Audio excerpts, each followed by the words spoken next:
ए अकेले किसी काम को x दिनों में और b अकेले उसे y दिनों में पूरा करता है। m दिनों तक अकेले काम करने के बाद b काम छोड़ देता है, तो शेष काम करने में a को कितना समय लगेगा। समय और काम पर आधारित ऐसे प्रश्नों को आज के इस वीडियो में बहुत ही आसान विधि से, सरल विधि से हल करना सीखेंगे। तो आज का ये वीडियो बहुत ही उपयोगी होने वाला है, खासकर प्रतियोगी परीक्षाओं की तैयारी करने वाले एस्पिरेंट्स के लिए। तो वीडियो को अंत तक ज़रूर देखें और चैनल को सब्सक्राइब करना ना भूलें। और आइए अब शुरुआत करते हैं इस बहुत ही उपयोगी वीडियो की। सर्वप्रथम हम इस कॉन्सेप्ट को विस्तार से डिराइव करना सीखेंगे और फिर इस कॉन्सेप्ट पर आधारित कुछ प्रश्नों को भी हल करना सीखेंगे। जैसा कि प्रश्न में दिया गया है कि ए अकेले किसी कार्य को x दिनों में पूरा कर सकता है और b अकेले उस कार्य को y दिनों में पूरा करता है। m दिनों तक अकेले b इस कार्य को करने के बाद कार्य छोड़ देता है। तो प्रश्न है कि शेष काम को करने में a को कितना समय लगेगा। चूंकि b इस कार्य को y दिनों में पूरा कर सकता है, तो b द्वारा एक दिन में किया गया कार्य कितने के बराबर होगा। यह होगा 1/y के बराबर। तो b द्वारा इस काम को m दिनों में किया गया कार्य कितने के बराबर होगा। यह होगा m/y के बराबर।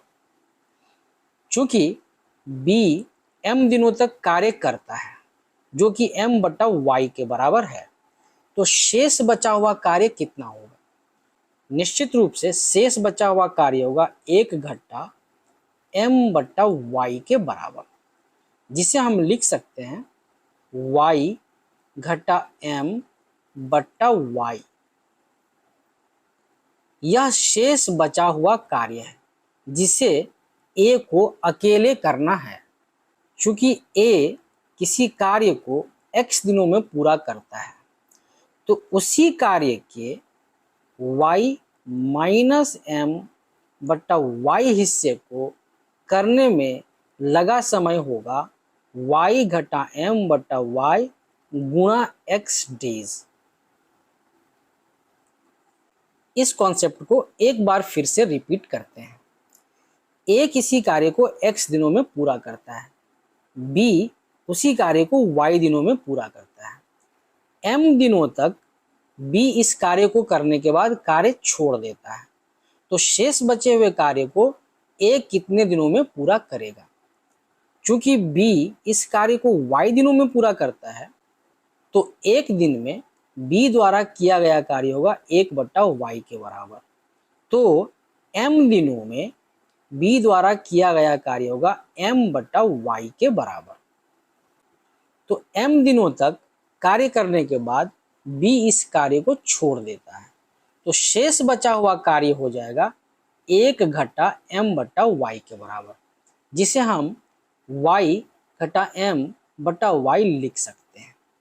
अब इस शेष बचे हुए कार्य को a कितने दिनों में पूरा करेगा, यह हमें ज्ञात करना है। चूंकि a इस कार्य को x दिनों में कर सकता है, तो इस शेष बचे हुए कार्य को a द्वारा करने में लगा समय होगा y घटा m/y गुणा x डेज। तो इस प्रकार से इस कॉन्सेप्ट को हमने बहुत ही विस्तार से डिराइव करना सीखा, जिसमें कि यदि a किसी काम को x दिनों में कर सकता है और b उसे y दिनों में कर सकता है, m दिनों तक अकेले b इस कार्य को करता है और फिर कार्य छोड़ देता है, तो a द्वारा इस काम को करने में लगा समय कितने के बराबर होगा। a द्वारा इस कार्य को करने में लगा समय होगा y घटा m भागा y गुणा x डेज के बराबर। अब इस बहुत ही उपयोगी सूत्र, इस बहुत ही उपयोगी फॉर्मूला, इस बहुत ही उपयोगी कॉन्सेप्ट का इस्तेमाल करते हुए कुछ प्रश्नों को हल करना सीखते हैं। हमारा पहला प्रश्न है कि a अकेले किसी काम को 10 दिनों में और बी अकेले उसे 15 दिनों में पूरा करता है। 5 दिनों तक अकेले काम करने के बाद बी काम छोड़ देता है, तो शेष काम करने में ए को कितना समय लगेगा? जैसा कि हमने कॉन्सेप्ट में डिस्कस किया था, ए द्वारा इस कार्य को करने में लगा समय होगा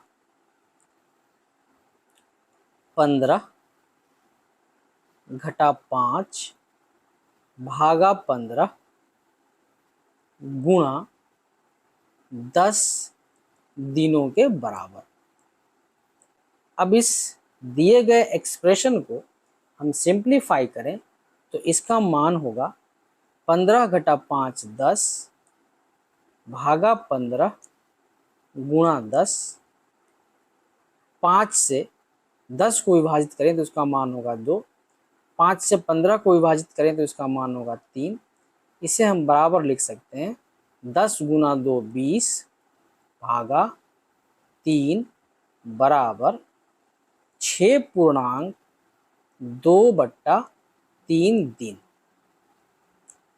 अतः ए अकेले यदि किसी काम को 10 दिनों में और बी 15 दिनों में पूरा कर सकता है और 5 दिन तक अकेले बी काम करने के बाद काम छोड़ देता है, तो शेष काम को ए द्वारा करने में लगा समय होगा 6.2/3 दिनों के बराबर। अगला प्रश्न है, ए अकेले किसी काम को 25 दिनों में और बी अकेले उसे 30 दिनों में पूरा करता है।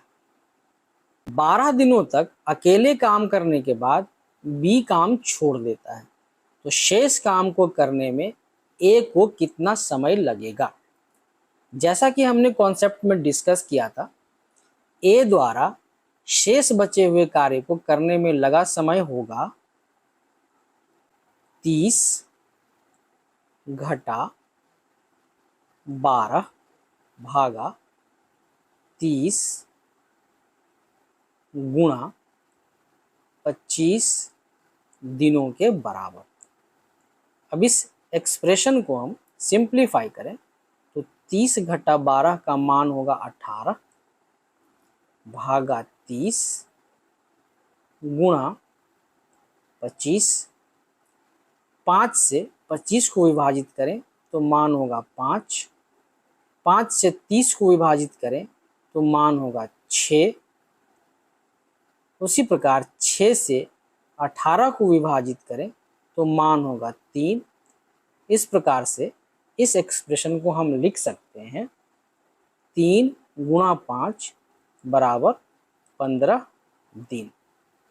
तो इस केस में जिसमें कि ए अकेले किसी काम को 25 दिनों में और बी उसे 30 दिनों में पूरा कर सकता है, 12 दिनों तक अकेले काम करने के बाद बी काम छोड़ देता है और शेष काम को ए को पूरा करना है, तो शेष काम को ए द्वारा करने में लगा समय होगा 15 दिनों के बराबर।